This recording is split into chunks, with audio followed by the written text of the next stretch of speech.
Hello, good morning student. मैं Amritesh sir, Keshav classes अकोड़ीगोला मैं आपका स्वागत करता हूं। आज आपको subject physics chapter 1 reflection of light का डेमो क्लास एक तरीक़े से रिवीजन किया जा रहा है, जो क्विक है। आज हम लोग पढ़ेंगे प्रकाश का परावर्तन, प्रकाश का परावर्तन एंड प्रकाश का अपवर्तन, प्रकाश का परावर्तन एंड प्रकाश का अपवर्तन। प्रकाश का परावर्तन क्या होता है? लाइट रिफ्लेक्शन पहले पढ़ेंगे, बाद में रिफ्रैक्शन की कहानी समझेंगे। पहले रिफ्लेक्शन क्या होता है? अक्सर हम कभी कभी देखते हैं कि छत पर बैठे रहते हैं, वहाँ पे जब सूरज का प्रकाश पड़ता है तो ऐसी परिस्थिति में हम दर्पण से चमकाते हैं तो दूसरी तरफ एक क्या बनता है, दूसरी तरफ लाइट रिफ्लेक्ट होता है, परावर्तित होता है। इसी को हम लोग क्या कहते हैं? प्रकाश का परावर्तन। सीधा माने परावर्तन का मतलब लौट जाना होता है। यदि किसी सतह पर कोई वस्तु पड़ती है और वापस लौट जाती है तो इस घटना को प्रकाश का परावर्तन कहा जाता है, परावर्तन कहा जाता है। जब प्रकाश लौटती है तो इसी को प्रकाश का परावर्तन कहा जाता है। अब आगे चलते हैं। प्रकाश का परावर्तन, रिफ्लेक्शन ऑफ लाइट। देखिए, इस पूरे टॉपिक को हम लोग बाइलिंगुअल किए हैं, इसलिए कि बाइलिंगुअल करने से क्या होगा, आपका इंग्लिश के साथ साथ हिंदी वर्ड भी कमांड होते जाएंगे, ताकि आगे आप जब इंजीनियरिंग मेडिकल आदि की तैयारी करेंगे तो उस समय आपको किसी प्रकार का कोई दिक्कत ना आए, वर्ड संबंधी कोई दिक्कत ना आए। तो रिफ्लेक्शन ऑफ लाइट के बाद इसमें जो टॉपिक है, सब्जेक्ट है, जैसे पहले पढ़ना हमको प्रकाश क्या है, फिर समझेंगे किरण के बारे में, फिर प्रकाश पुंज यानी बीम ऑफ लाइट क्या है, इस कितने प्रकार का होता है, उसके बाद प्रकाशीय माध्यम यानी ऑप्टिकल मीडियम के बारे में समझेंगे, फिर प्रकाश का परावर्तन यानी रिफ्लेक्शन ऑफ लाइट के बारे में जानेंगे। उसके बाद समतल दर्पण में प्रकाश का परावर्तन किस प्रकार से होता है इसके बारे में जानेंगे, फिर प्रतिबिंब के प्रकार समझेंगे और उसके बाद हम दर्पण की बात करेंगे और दर्पण के प्रकार की जिक्र होगी इसमें।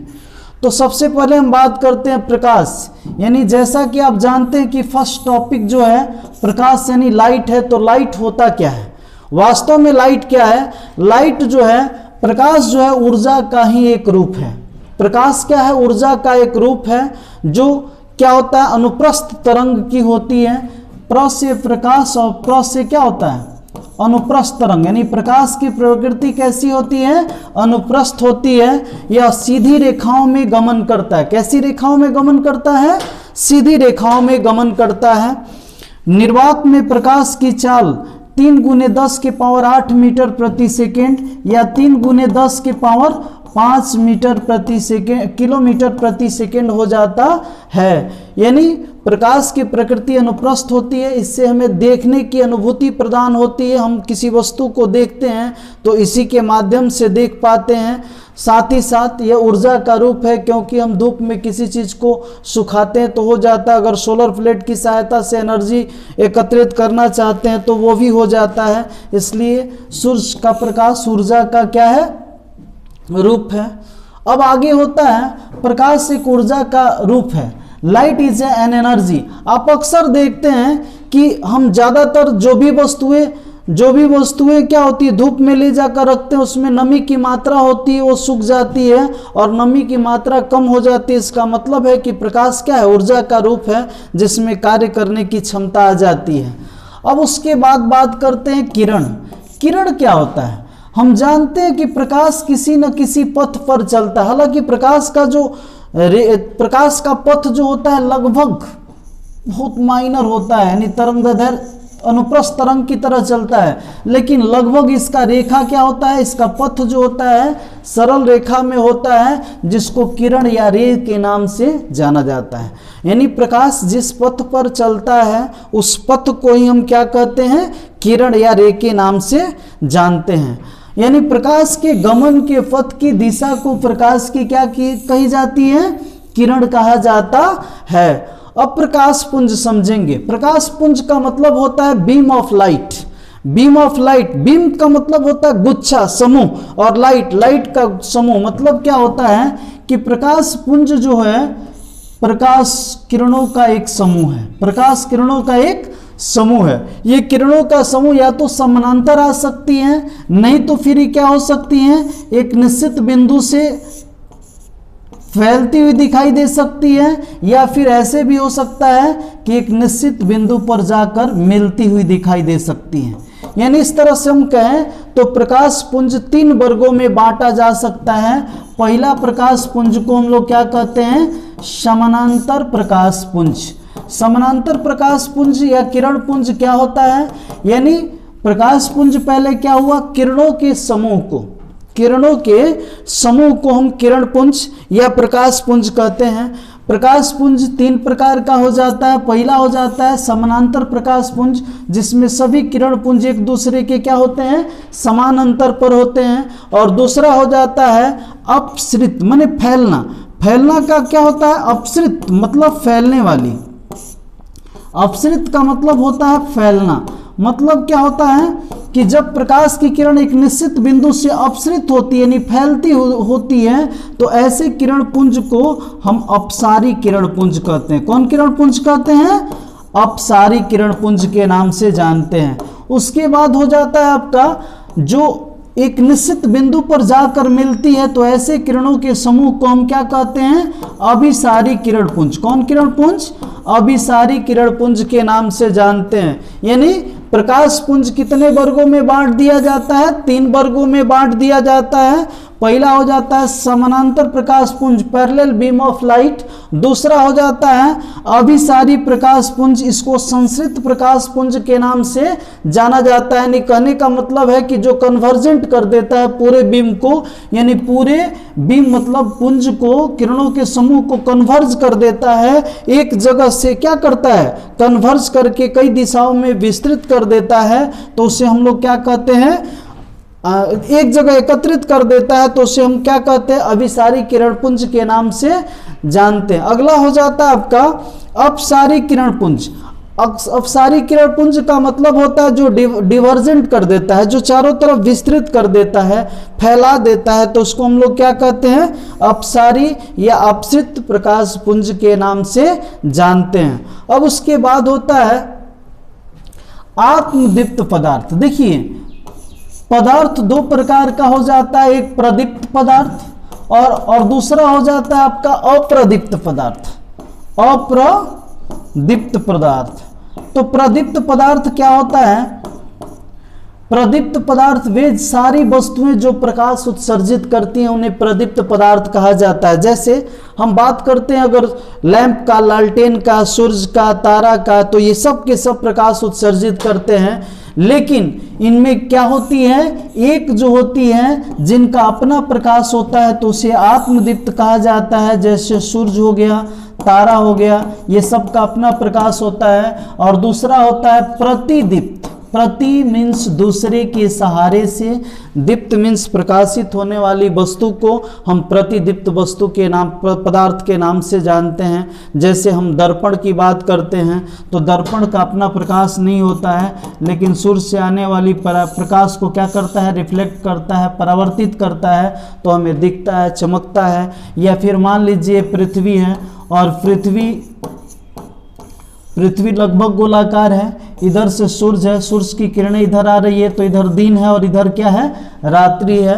अब क्या होगा कि यदि इधर सूरज चंद्रमा है, ये सन है, और ये क्या हो गया, मून है, चंद्रमा है, तो क्या होगा, इधर से जो प्रकाश की किरण इस पर पड़ती है, रिफ्लेक्ट होकर इधर रात्रि के समय दिखाई देती है, तो हम समझते हैं कि चंद्रमा का प्रकाश है। चंद्रमा भी एक दर्पण की भांति कार्य करता है, इसका कोई अपना प्रकाश नहीं होता है, इसलिए चंद्रमा और क्या होता है, चंद्रमा और दर्पण ये सब प्रतिदीप्त वस्तु होती हैं जो प्रकाश तो उत्सर्जित करती है, लेकिन इनका अपना कोई प्रकाश नहीं होता है। अदीप्त या प्रतिदीप्त, अप्रदीप्त, अदीप्त या अप्रदीप्त वस्तु क्या होती है, जो प्रकाश उत्सर्जित नहीं करती है। जैसे हम बात करें टेबल, चेयर, बुक, ये सब के सब अप्रदीप्त वस्तुएं होती हैं, यानी जो प्रकाश उत्सर्जित नहीं करती हैं उन्हें अप्रदीप्त वस्तु के नाम से जाना जाता है। अब आगे बात करते हैं प्रकाशीय माध्यम की। प्रकाशीय माध्यम, ऑप्टिकल मीडियम क्या होता है, ऑप्टिकल मीडियम यानी प्रकाशीय माध्यम क्या होता है। सिंपल चीज है कि प्रकाश जिस माध्यम में गुजरता है उसी को हम लोग प्रकाशीय माध्यम कहते हैं। निर्वात में प्रकाश की चाल सबसे अधिक होती है। तो मान लीजिए वायु में जा रहा है तो वायु एक माध्यम हो गया, लेकिन प्रकृति के अनुसार माध्यमों को दो वर्गों में बांट दिया जाता है। प्रकृति के अनुसार माध्यमों को कितने वर्गों में बांट दिया जाता है बाबू? दो वर्गों में बांट दिया जाता है। पहला हो जाता है समांगी। पहला माध्यम क्या होता है? समांगी माध्यम हो जाता है। होमोजेनियस, समांगी का मतलब होता है समान अंक।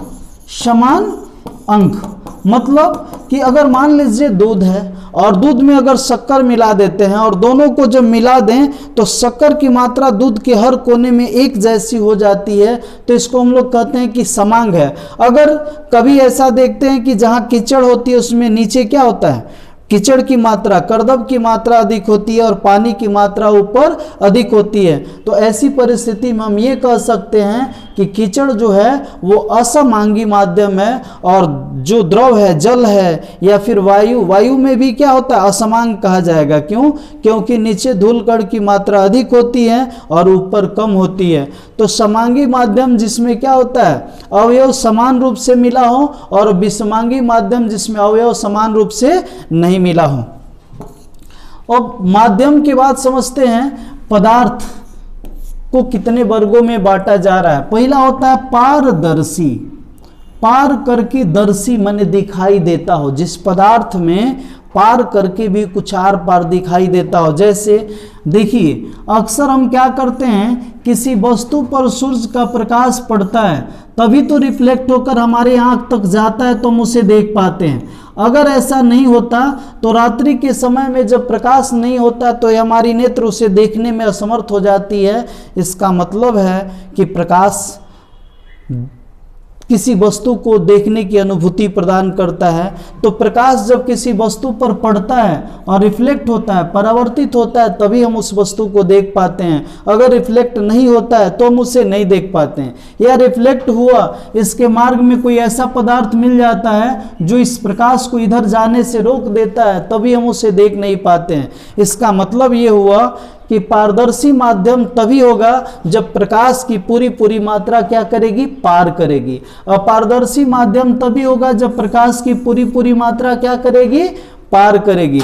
तो पारदर्शी पदार्थ क्या होता है? वह पदार्थ जिसमें क्या होती है? प्रकाश की पूरी पूरी मात्रा पार कर जाती है, तो उसे पारदर्शी पदार्थ कहते हैं। जैसे कांच हो गया, शुद्ध जल हो गया, शुद्ध जल हो गया, ये सब क्या होते हैं? पारदर्शी पदार्थ कहे जाते हैं, ट्रांसपेरेंट थिंग्स कहे जाते हैं। अब अपारदर्शी पदार्थ क्या? अपारदर्शी मतलब उसका जस्ट विलोम हो गया। इसमें पार करता है प्रकाश तो दिखता है, उसमें पार नहीं करेगा तो दिखेगा नहीं। जैसे मान लीजिए हम कहते हैं वाल, दीवाल हो गया, दीवाल के बाद हो गया टेबल हो गया, या लकड़ी का कोई तख्ता हो गया, ये सब क्या होते हैं? अपारदर्शी माध्यम होते हैं। क्यों? क्योंकि इससे आर पार कुछ दिखाई नहीं देता है। अब उसके बाद होता है पारभासी माध्यम। पारभासी मतलब ट्रांसल्यूसेंट का मतलब होता है कि पारदर्शी, पारभासी माने पार होने का आभास होना। पार होने का क्या होना? आभास होना। तो उसी को हम लोग क्या कहते हैं? पारदर्शी। जैसे अक्सर हम क्या करते हैं, तेल कागज में लग जाता है और उसके इस पर हाथ के धब्बे को देखते हैं तो आर पार दिखता है, लगता है कि कुछ है। अब स्पष्ट दिखता नहीं कि वो हाथ है। इसका मतलब है कि इसमें प्रकाश की अल्प मात्रा पार कर रही है, और जिस कारण से हमें स्पष्ट दिखाई नहीं दे रहा है बल्कि धुंधला दिखाई दे रहा है। यानी प्रकाश जब अस्पष्ट रूप से, प्रकाश जब अल्प मात्रा में पार करता है तो हमें उससे स्पष्ट दिखाई नहीं देता है, धुंधला दिखाई देता है। तो ऐसी वस्तु को हम क्या कहते हैं? पारभासी वस्तु के नाम से जानते हैं। अब आगे है छाया। हम देखते हैं अक्सर कि किसी अपारदर्शी वस्तु को हम यहाँ रख देते हैं, यहाँ से प्रकाश की किरण है, इधर जा रही है, तो इसी के जैसा इधर क्या बनता है? एक काला भाग, अंधकारमय भाग बन जाता है, जिसे क्या कहते हैं? छाया के नाम से जानते हैं। प्रकाश का परावर्तन, और समझेंगे प्रकाश का परावर्तक सतह क्या होता है। प्रकाश, रिफ्लेक्शन ऑफ लाइट और रिफ्लेक्शन ऑफ सरफेस। तो ये क्या होता है? रिफ्लेक्शन का मतलब अभी बताएं कि जब प्रकाश की किरण प्रकाश की किरण किसी चिकनी सतह पर पड़ती है और उसी दिशा में लौट जाती है, तो ऐसे सतह को हम परावर्तक सतह कहते हैं। और इस घटना को हम प्रकाश का क्या कहते हैं, परावर्तन के नाम से जानते हैं, रिफ्लेक्शन ऑफ लाइट के नाम से जानते हैं। चांदी सबसे अच्छा परावर्तक सतह माना जाता है। धातु में चांदी जो होता है पदार्थ का सबसे अच्छा परावर्तक सतह माना जाता है। परावर्तक सतह की प्रकृति के अनुसार परावर्तन को 2 वर्गों में बांटा जाता है। यानी प्रकाश जब किसी सतह पर पड़ता है तो सतह की प्रकृति यह निर्भर करती है कि परावर्तन कैसा होगा, नियमित होगा या फिर अनियमित होगा। यानी नियमित का मतलब होता है जो निश्चित नियम का पालन करते हैं। जैसे मान लीजिए यहाँ से आ रहा है तो जैसे आ रहा है उसी एंगल से अगर जा रहा है तो निश्चित नियम का पालन कर रहा है। इसमें ये आपतित किरण, ये अविलंब और ये परावर्तित किरण तीनों एक ही तल में होंगे और आपतन का कोण परावर्तन के कोण के बराबर होगा, तो एक नियम का फॉलो कर रहा है, पालन कर रहा है। और यदि ऐसा नहीं होता है तो नियम का पालन नहीं होता है। तो जब नियम का पालन करेगा तो उसको नियमित परावर्तक या रेगुलर रिफ्लेक्शन के नाम से जानेंगे। और जब निश्चित नियम का पालन नहीं करता है तो उसे हम क्या कहते हैं, उसे कहते हैं कि यह क्या करता है, निश्चित नियम का पालन नहीं कर रहा है, इसलिए इरेगुलर है, अनियमित है, अनियमित प्रकाश का परावर्तन है। ठीक, अब इसके आगे बढ़ते हैं। समतल दर्पण से प्रकाश का परावर्तन कैसे होता है। समतल दर्पण में प्रकाश का परावर्तन कैसे होता है, आप देखे हैं कि यहाँ पे मान लीजिए कोई समतल दर्पण है जिसकी परावर्तक सतह बिल्कुल समतल होती है। प्रकाश की किरण जब इस पर पड़ता है तो क्या होता है, जो किरण पड़ता है उस किरण को हम लोग क्या कहते हैं, आपतित किरण, ये बाद में समझेंगे। और इधर से आकर के और रिफ्लेक्ट हो गया तो इसी को परावर्तित किरण कहते हैं।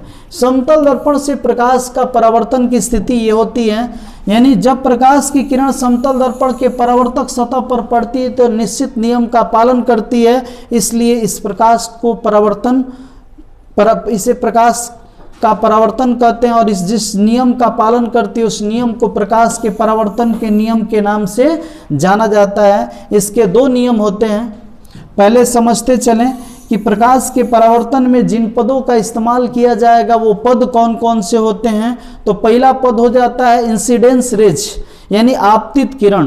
पहला जो होता है क्या होता है, आपतित किरण, यानी रेगुलर रिफ्लेक्शन नहीं, ये गलत दिया हुआ है, यहाँ पर इंसिडेंस रेज होगा, इंसिडेंस रेज। इंसिडेंस रेज क्या होता है, आपतित किरण को इंसिडेंस रेज। और फिर दूसरा टॉपिक हो जाता है परावर्तित किरण। परावर्तित किरण से पहले जानेंगे आपतन बिंदु। आपतित किरण जिस बिंदु पर पड़ता है, ये जो बिंदु आप देख रहे हैं, इस बिंदु को हम लोग आपतन बिंदु कहते हैं। कौन बिंदु कहते हैं, आपतन बिंदु, point of incidence, point of incidence आपतन बिंदु के नाम से जाना जाता है। तीसरा टॉपिक हो जाता है आपका परावर्तित किरण। आप जान रहे हैं कि प्रकाश की किरण जब आ रही है तो आपतित किरण जिस पर पड़ रही है वो आपतन बिंदु, लेकिन पड़ने के बाद किसी उसी दिशा में लौटेगी तो इस लौटने वाली किरण को हम लोग क्या कहते हैं, परावर्तित किरण के नाम से जानते हैं। लौटने वाली किरण जो होती है कौन किरण हो जाती है, परावर्तित किरण हो जाती है, इसे रिफ्लेक्टेड रेज के नाम से जाना जाता है। अब उसके बाद होता है अभिलंब। अभिलंब या परपेंडिकुलर या इसको नॉर्मल के नाम से जाना जाता है, जो बिल्कुल नॉर्मल होता है, सीधे सीधे आके गिरता है इसमें। जैसे मान लीजिए इस सतह पर जो लंब होता है, इसी लंब को हम लोग क्या कहते हैं, अभिलंब के नाम से जानते हैं। इसी को नॉर्मल या अभिलंब कहा जाता है। जो सतह पर लंब होता है उसे क्या कहते हैं, अभिलंब कहते हैं। उसके बाद होता है आपतन का कोण। क्या होता है, आपतन का कोण। आपतन का कोण को हम लोग एंगल ऑफ इंसिडेंस कहते हैं। तो आपतन का कोण क्या होगा, देखिए ये आपका आपतित किरण हो जाती है और बगल में ये अभिलंब हो जाती है। तो आपतित किरण और अभिलंब के बीच ये दिखाई दे रहा है जो एंगल बन रहा है, कोण बन रहा है, इसी कोण को हम क्या कहते हैं, आपतन का कोण कहते हैं, आपतन का कोण कहते हैं। यानी आपतन का कोण आपसे अगर कोई पूछ रहा है तो क्या बताइएगा कि आपतित किरण और अभिलंब के बीच के कोण को हम क्या कहते हैं, आपतन का कोण कहते हैं। चूंकि इसमें इसका इंग्लिश किससे, आई से शुरू हो रहा है, इंसिडेंस, इसलिए इस एंगल को किससे रिप्रेजेंट किया जाता है, आई से। किससे सूचित किया जाता है, आई से सूचित किया जाता है। दूसरा हो जाता है परावर्तन का कोण। परावर्तन का कोण का मतलब होता है कि परावर्तित किरण और अभिलंब, परावर्तित किरण और अभिलंब के बीच जो कोण बन रहा है इसी को हम लोग क्या कहेंगे, परावर्तन का कोण कहते हैं। इसको क्या कहते हैं, परावर्तन का कोण कहते हैं। चूंकि इस परावर्तन के कोण में सब क्या होता है, एंगल ऑफ रिफ्लेक्शन क्या है, आर है, इसलिए इसको किससे सूचित किया जाता है बाबू, आर से सूचित किया जाता है। इसको किससे सूचित किया जाता है, आर से सूचित किया जाता है। अब एक नियम बनता है, प्रकाश के परावर्तन के नियम होता है, laws of reflection of light या rules of reflection in plane mirror या किसी भी मिरर में। तो पहला रूल होता है कि प्रकाश के परावर्तन के मुख्यतः दो रूल होता है। पहला रूल क्या होता है कि अगर हम बात करते हैं कि ये समतल दर्पण है, समतल दर्पण में आने वाली किरण आपतित किरण है और ये निर्गत जा रही है किरण, इसको हम लोग क्या, परावर्तित किरण कहते हैं। और बीच में अगर क्या डाल देते हैं, अविलंब डाल देते हैं। बीच में क्या डाल देते हैं बाबू, अविलंब डाल देते हैं। ये आपका क्या हो जाता है, आपतित किरण हो जाता है। और बगल में क्या हो जाता है, परावर्तित किरण हो जाता है। तो इसमें देखो क्या करते हैं, पहला रूल कहता है कि आपतित किरण, परावर्तित किरण और अभिलंब तीनों एक ही सतह में आपतन बिंदु पर होते हैं, तीनों एक ही तल में। तल का मतलब क्या होता है, जैसे मान लो अक्सर हम बात करते हैं कि ये दिखाई दे रहा है ना, मान लीजिए इसको हम कुछ पल के लिए क्या मान लेते हैं, कुछ पल के लिए इसको आपतित किरण मान ले, इसको अभिलंब मान ले चूंकि बीच में है, और इसको परावर्तित किरण मान ले। तो ये तीनों क्या एक तल में नहीं है, क्यों, क्योंकि इसका दिशा अलग है, इसका दिशा अलग है और इसका दिशा अलग है। सतह यानी तल का मतलब होता है, जैसे ये देखिए ये तीनों एक ही तल में, इसके बीच का एंगल मान लीजिए आई है और ये आर है, ये आपतित किरण, ये परावर्तित अभिलंब और ये परावर्तित किरण हो गया। तो ये तीनों एक तल में है। मतलब तल का ये हुआ कि अगर पूरब से गिर रहा है तो पश्चिम की ओर उसी एंगल पर जाना चाहिए। ये नहीं कि पूरब से गिरा और उत्तर चला गया तो उसको एक तल नहीं कहेंगे, वो तो एक एंगल हो जाएगा, सेम 30 डिग्री है तो 30 डिग्री हो जाएगा, लेकिन दिशा भटक गया तो उसको एक तल नहीं कहा जा सकता। मतलब तल का मतलब कि अगर हम क्या करें, इस तरह से लें तो आपतित किरण, परावर्तित किरण, अभिलंब एक ही तल में सामने आ जाए तो इसी को हम लोग क्या कहते हैं, तल कहते हैं। तो आपतित किरण और परावर्तित किरण और अभिलंब तीनों एक ही तल में होते हैं। और अगला हो जाता है आपतन का कोण। आपतन का कोण परावर्तन के कोण के बराबर होता है। यदि आपतन के कोण को आई और परावर्तन के कोण को आर कहा जाता है तो आई इज इक्वल टू हो जाता है आर। अब देखिए यहां से क्वेश्चन क्या क्या उठा सकता है। क्वेश्चन दे देगा कि समतल दर्पण में अगर I इजकल टू 60 डिग्री है तो R इजकल टू कितना डिग्री